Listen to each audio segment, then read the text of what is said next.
بسم اللہ الرحمن الرحیم والصلاة والسلام علی رسولہ الکریم وعلی آلہ وصحبہ اجمعین، اما بعد۔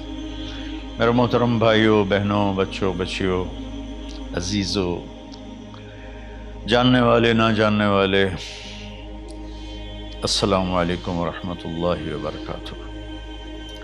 کچھ دنوں سے میں قرآن سے اللہ کی پسندیدہ ہستیاں کون ہیں، کہ اللہ کس کو پسند کرتا ہے، ولی دوست کو کہتے ہیں۔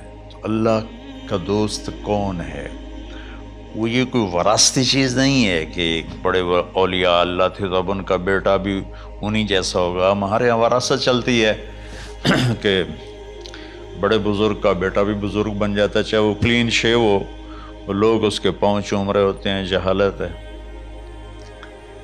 تو آج میں تھوڑا سا سورہ بنی اسرائیل ہے، اس میں بھی سارے اخلاق بیان ہوئے۔ میرے بھائی بہنوں، ایمان لانے کے بعد انسان بنتا ہے، اور اس کے بعد اس کی قیمت، اس کا بڑا پن، اس کی وجاہت، اس کی شرافت وہ پیسوں سے نہیں ہوتی۔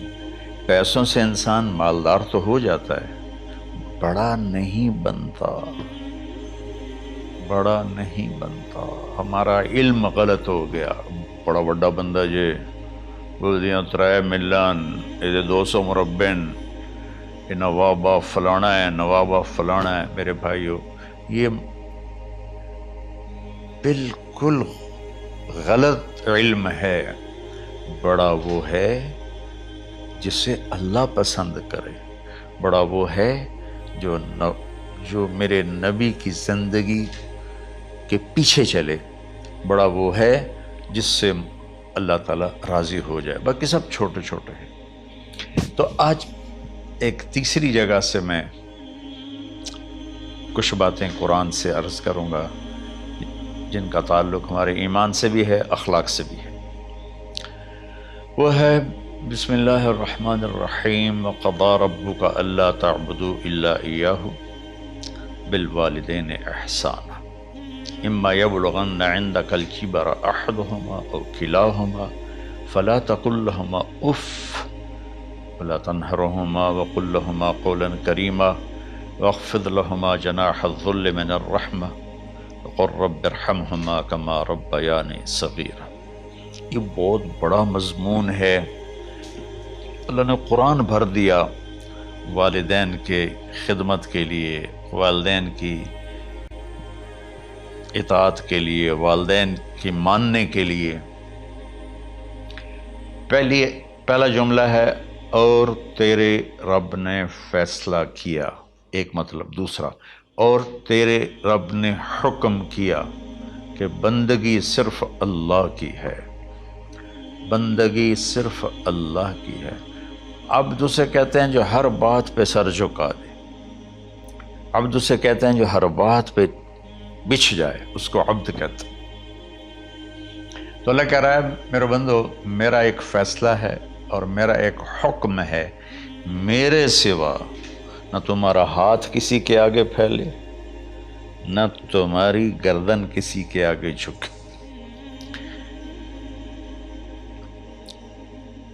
ایک دوسرے سے مدد لینا، اس کو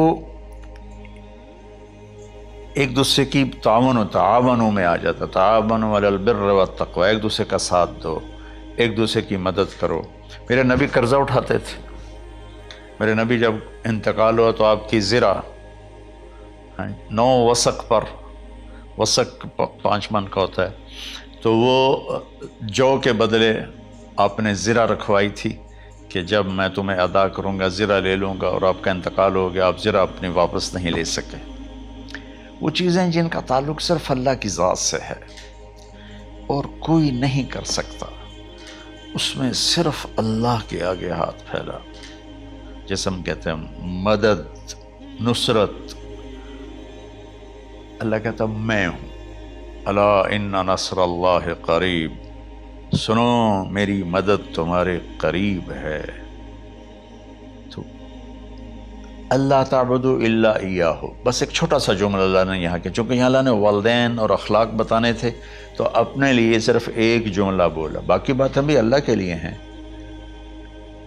لیکن اللہ نے میری بندگی، اس بندگی سے مراد 5 وقت کی نماز نہیں ہے، حج، روزہ، زکوٰۃ نہیں ہے اس کی مراد، یہ ساری باتیں داخل ہیں، اور اس کے ساتھ 24 گھنٹے کی زندگی اللہ کی مرضی پر گزارو، نفع آئے تو شکر ادا کرو، نقصان ہو تو صبر کرو، برداشت کرو، پھر بھی شکر ادا کرو، کہ میرا رب یہ کہہ رہا ہے کہ میں نے صرف اللہ سے تعلق جوڑنا ہے۔ اللہ کے نبی نے اپنے چچا زاد بھائی عبداللہ بن عباس سے فرمایا کہ یا غلام، اے نوجوان، اوصیک بکلمات فاحفظہ، میں تمہیں چند باتوں کی وصیت کرتا ہوں، کیا؟ احفظ اللہ، احفظ اللہ یحفظک اللہ، یحفظک اللہ، اللہ کے اوامر کی حفاظت کر، اللہ تیری حفاظت کرے گا۔ احفظ اللہ تجدہ تجاہک، تو اللہ کے اوامر، اسلام، حلال حرام کی پہچان کر کے زندگی گزار تو اللہ کو ہر وقت تو اپنی مدد کے لیے تیار پائے گا۔ اور لمبی حدیث ہے، عشاء کی نماز کا وقت ہو رہا ہے، اس میں وہ جملہ جو اس میرے مضمون سے متعلق ہے، وَإِذَا سَأَلْتَ فَاسْأَلِ اللَّهِ، جب بھی مانگو اللہ سے مانگو، جب بھی مانگو اللہ سے مانگو، اللہ کے سوا کوئی دینے والا نہیں ہے، صرف اللہ ہے دینے کے لیے۔ وَإِذَا اسْتَعَنْتَ فَاسْتَعِنْ بِاللَّهِ، اور جب مدد کے لیے ہاتھ اٹھاؤ تو صرف اللہ کو پکارو، جب ضرورت حاجت کے لیے، مدد کے لیے ہاتھ اٹھاؤ تو اپنے اللہ کو پکارو۔ تو یہ حدیث کی بات بھی ہے، جو قرآن کی بات بھی ہے۔ اس کے بعد آگے اللہ کہتا ہے وَبِالْوَالِدَيْنِ إِحْسَانًا، اور اپنے والدین کے ساتھ احسان کرو۔ احسان کا کیا مطلب ہے؟ اللہ آگے اسی کی تشریح کر رہا ہے۔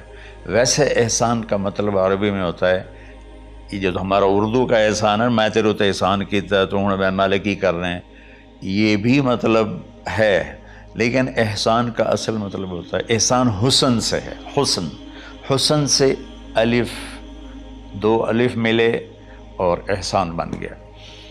احسان کا مطلب ہوتا ہے کسی بھی کام کو جو دنیا کا ہے، دین کا ہے، اسے انتہائی خوبصورت طریقے سے کرنا۔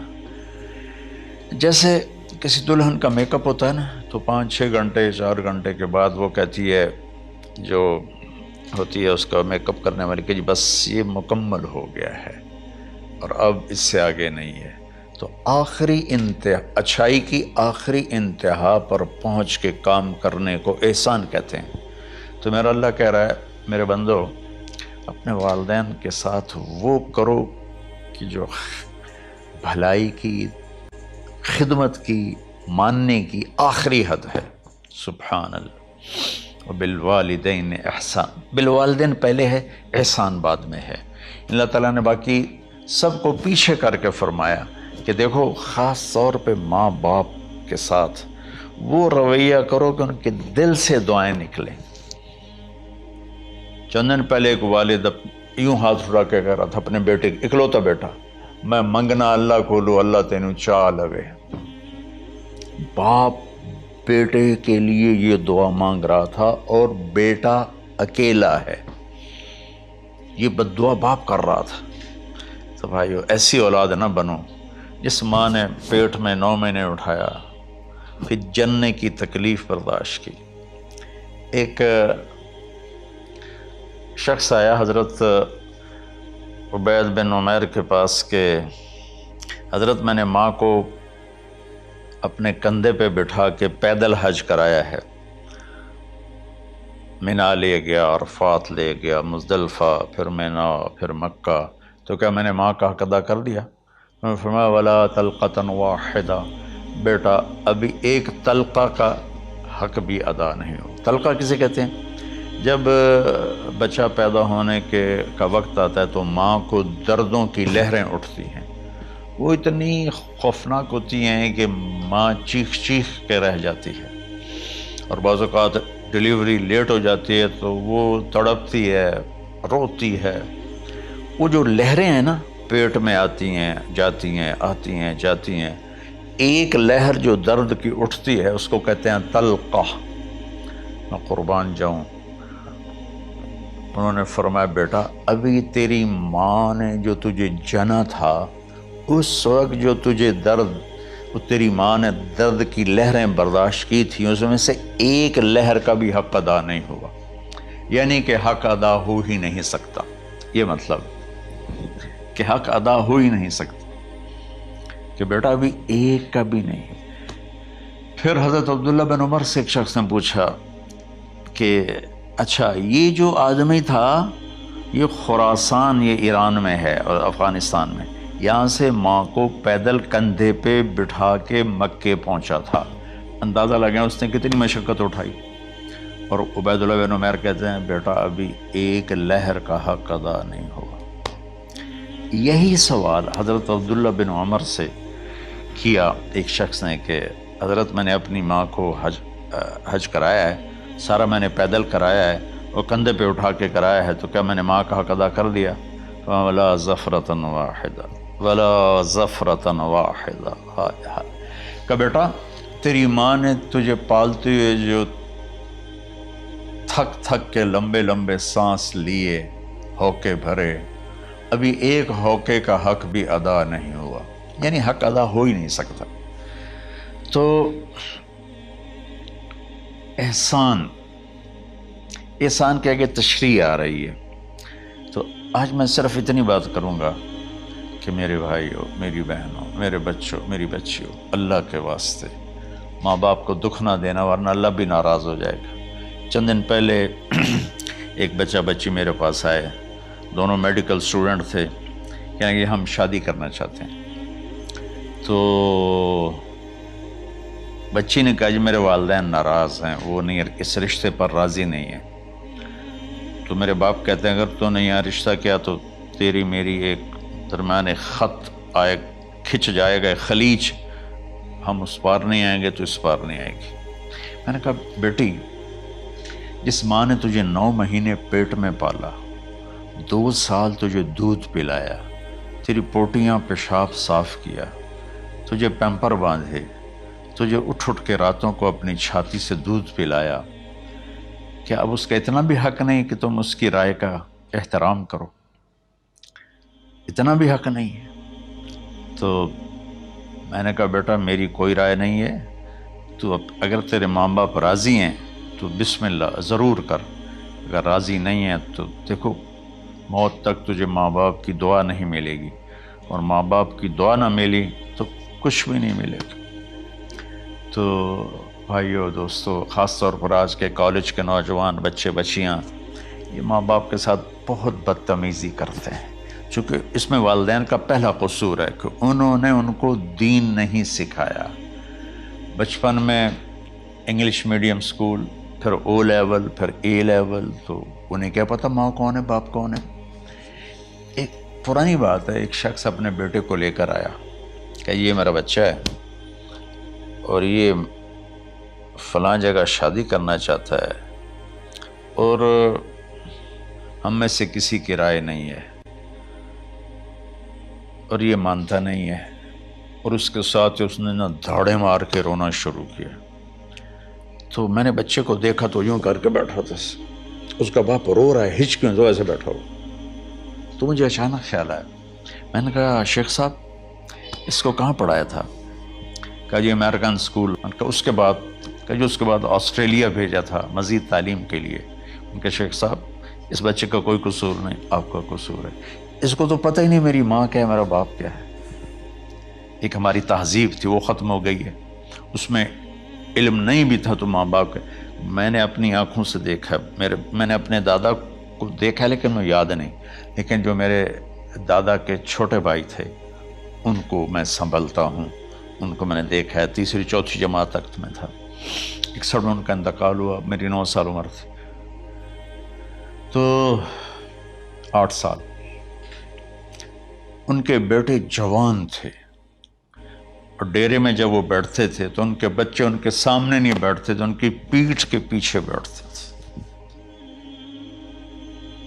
اتنا ادب، حالانکہ چاروں کے چاروں دین نہیں جانتے تھے، تہذیب تھی، ثقافت تھی، جو آج کی تہذیب نے ہم سے سب کچھ چھین لیا۔ اب بھی آپ جاؤ بیٹا تھر پارکر میں گیا ہوں 2-3 دفعہ، اور وہاں مسلمان نہیں، ہندو عورتیں جب گاڑی گزرتی ہے تو گھونگھٹ کو نیچے کر لیتی ہیں، اپنا چہرے کو فوراً چھپا لیتی ہیں۔ تو خیر بہرحال میں نے کہا شیخ صاحب اس بچے کا قصور نہیں، آپ کا قصور ہے۔ تو میرے بچوں، اپنے ماں باپ کو خوش کرو، راضی کرو، ان کا راضی ہونا اللہ کی رضا ہے۔ میں اس کی تفصیل انشاءاللہ آگے بتاؤں گا، آج میں صرف اتنا ہی میں نے تمہید باندھی ہے کہ ماں باپ کا کیا مقام ہے، ان کی کیا عزت ہے۔ ایک شخص آیا، یا رسول اللہ میرا باپ میرے پوچھے بغیر میرا مال خرچ کر لیتا ہے۔ آپ نے کہا بلاؤ، چونکہ بچے کا ذاتی مال اگر ہو تو شرع کے لحاظ سے باپ پوچھ کے استعمال کرے، بغیر پوچھے استعمال نہ کرے۔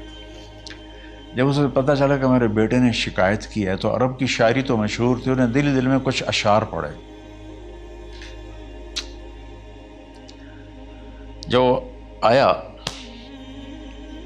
تو جبریل پہلے آ گئے، یا رسول اللہ، اللہ تعالیٰ کہہ رہے ہیں آپ اس سے پوچھیں وہ شعر بتاؤ جو تیرے کانوں نے تو نہیں سنے، تیرے دل میں آئے تھے اور اللہ نے سن لیے۔ تو اللہ کے نبی نے فرمایا بھائی تیرا انشاءاللہ کیس سنتے ہیں، لیکن پہلے وہ شعر سناؤ جو تم نے تو نہیں کہے زبان سے پر اللہ نے سن لیے ہیں۔ تو پھر اس نے وہ اشعار پڑھے، اور اس کے آگے کیا ہوا یہ میں انشاءاللہ اگلے کلپ میں بتاؤں گا کہ باپ کا کیا مقام ہے، ماں کا کیا مقام ہے۔ السلام علیکم ورحمۃ اللہ۔